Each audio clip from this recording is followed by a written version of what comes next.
Hey, Pete 3100. Hope you're well.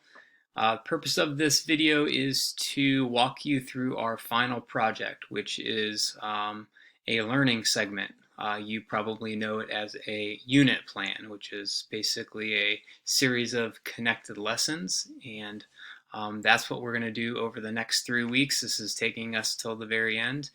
And importantly, this will prepare you for the next step in your teacher candidacy, which is next fall, your professional internship 1, which leads to your PI 2. And this is something you actually have to do for the EdTPA.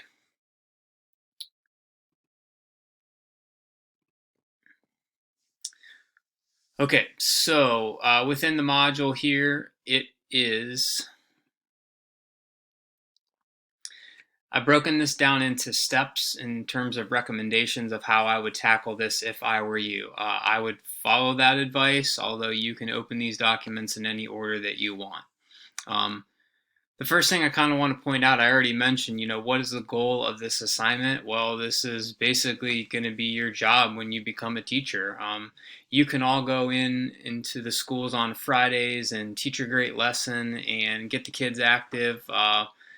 But by no offense, that doesn't necessarily mean learning takes place. True learning takes place over the process of the curriculum, connecting lesson to lesson, lessons into learning segments into the overall growth of the child. So this is the main goal. This is what we do, and this is going to be hopefully a first snapshot of how you put this together. I'm going to pair that goal with another goal, which is building your content knowledge. So the content knowledge I've selected for you is kind of based on your feedback a little bit. Some of us are in another class right now building assignments based on different content. So you could see right here that I've already pre-selected the content that your learning segment is going to be on. Each of those skill themes pairs with a chapter within our Gram text. So you definitely want to use that as a resource. Use the cues that are in there. Use the tasks that are in there. Reference the assessments that go along with each one of these skill themes. You'd be very wise, and that's why I ask you to get that text. You'd be very wise to use that as a resource. And then after this is all said and done, so at the end of the semester, after all of you complete these learning segments, I'm going to build a resource folder so you can basically share those out with one another. So when you go on into internship or eventually end up teaching, you can kind of, again, stockpile your resources. And away we go. So there are 4 documents here. Again, be intentional with how you open this. Because there's a lot of information here, it could be overwhelming. And in fact, if you think this is overwhelming, when you wait till you see a TPA, I mean, it'll blow your mind how many documents and how many pages. Back to the point, I'm trying to stair step you through this to help each one of you. So, like the pup says, you got this. So, step 1, watch this video. All right, you can check that off your list. Just make sure you finish it, then check it off your list. All right, so the next thing you should do is open this document right here. This is going to be the template. The purpose of the template is to introduce you to some new language, perhaps that we're not using in our program here, but knowledge that you need to know when you do EdTPA and in the future.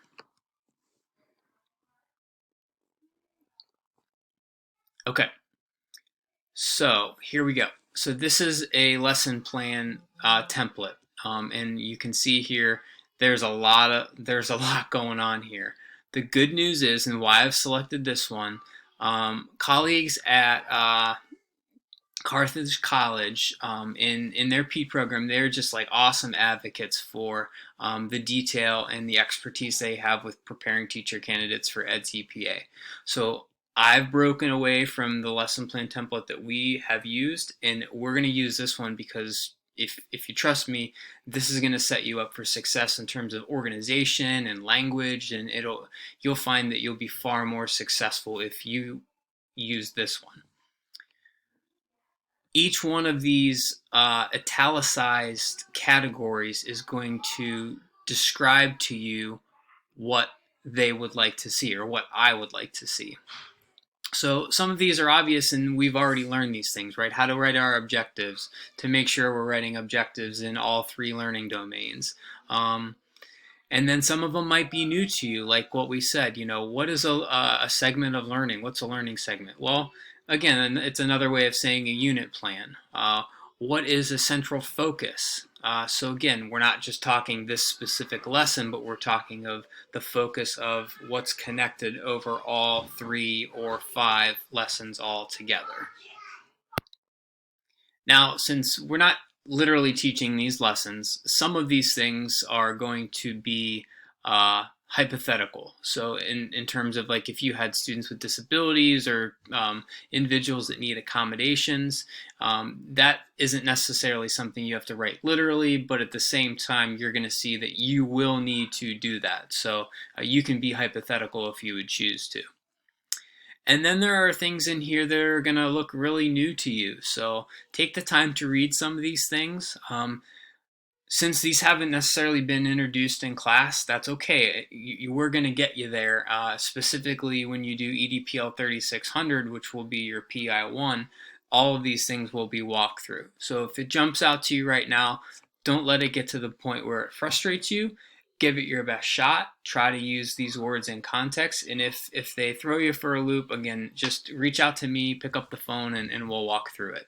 It's not meant to stress you. It's meant to, again, prepare you. So you're going to see this as 2 pages. One being page 1, page 2, and then it's going to stop. Now that's just one lesson itself. Okay, so we're going to do 3 lessons all together for the overall assignment, and each one will build upon itself. So review this one first, kind of read through what the categories are, and then it will prepare you for the what comes next in the next step. Okay, once you've kind of looked at like the explanations of what the boxes are, the next thing I recommend to do is I've given you an example. This is an elementary lesson. It's a good quality product. Again, it's provided by Carthage College, who is going to give you a good exemplar. I would certainly use this as a reference. So it's a basketball lesson. Since none of us have been assigned that category, I feel just super free to give this to you to see how a good quality teacher candidate would answer. So from the central focus of how that's been answered and just on down the line. So use this as a reference, check it out, see how and where things are put, and then notice this is lesson 1 of 3. Lesson 1.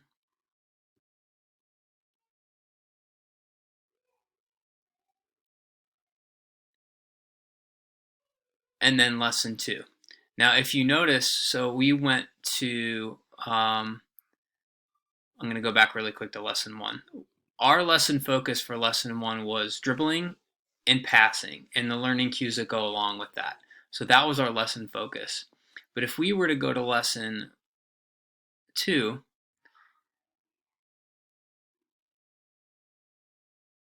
you're going to see that the lesson focus has changed. So now we've gone to shooting. So keep that in mind when you do your skill theme, is how this is going to build upon itself. And then lesson 3, we're going to go to connecting dribbling, passing, and shooting all together. One thing I want to point out now, this, so you don't feel that you need to maybe include as much. You can see where the time, just like we do within our lesson plans, the time is always included. So 8 minutes, 5 minutes. This person who developed this lesson, these are 50-minute lessons. So many of us are teaching within 30-minute blocks or 30 to 40-minute blocks. I have no problem if there's less content here because they're trying to cover 50 minutes. Okay, so we have an understanding of the explanation. We have a really good example to kind of reference along the way. And then the next thing I'd recommend that you do, and I guess you could have done this before, is to read your chapter. Now, this is a chicken or the egg kind of thing. Me personally, I would kind of want to know what my assignment is to be first before I apply the specific nature of planning my own skill theme. So you know what your skill themes are now. If you want to read the chapter ahead of time, go for it. I would probably look at the templates first to kind of get an understanding of how they build upon each other. And then think back to like the teaching styles that we've kind of referenced. Never did I ever teach like a reproduction specific practice style one day, then come back to that same style the next day. So I think if you look at, the basketball one, you'll see how things, the teaching styles and they all change as they go from lesson to lesson. And then the last one that you're going to click on is the one that you're going to submit back to me. So just to make it easy for you, I'm not going to ask that you delete all that text. I've given you the clean slate. So here's the template itself. And there are 1, 2, and 3 lessons there for you. Again, if you don't end up maybe with 5 tasks because you're not filling a 50-minute block of time, that's okay. But they're there for you. We always overplan, and that's okay. So that's what you're going to submit back to me, but that's not the only thing. I know, sorry. So your final submission checklist is your learning segment, so your unit plan, which is comprised of 3 lessons, as we've already talked about. And this is, again, something, to prepare you for EdTPA. But again, if you were teaching this tomorrow, you wouldn't just make a lesson plan. Just like I asked you last week to make resources. Great teachers make resources that go along with their instruction. So you're going to make the resources that go along with your instruction. Does not have to be as much time as you put in last week. But this is basically that. Let's go back to that basketball lesson. If you were teaching that tomorrow, you would have some cues, which are going to come from your lesson. You would have those written up on the board. You might have a little graphic, depending on what content you're teaching. I like how this teacher, again, it's elementary, so we've got graphics to go along with our cues. That's sufficient for that lesson, and they've done the learning resources for each of the 3 lessons within that day, or within that learning segment, excuse me. So you'll do those for each of your lessons. Do you have to have 3 for everyone? No, but you should at least have 1 or 2. And then the last item that you need, so you've got your learning segment, 3 lesson plans, the instructional materials, and I've given an example there. The last thing you need is 1 formative assessment. And I didn't give an example of that because I would rather that you use something that you're either comfortable with, that your mentor teacher has used in the past, and even better if you go back to the Mike Graham video, something that you talked about enjoying yourself, maybe you use one of those formative assessments as well. And all of those can be submitted right back into this unit plan Dropbox. And along the way, pick up the phone and call me anytime. I'll talk you through it. The only thing I would ask is if you've got like specific questions with like the template, reference the explanation one first, look at the basketball example, and then if you're still stuck, then just pick up the phone and call me. And we'll work it out together. But don't forget, right? So the learning is taking place on your end. When you come up with these lessons, they're kids. Make it fun, make it engaging, be creative, and your resources will reflect upon that. And it'll be great, and we'll carry this over into the spring, and it'll really help you. Good job, everybody.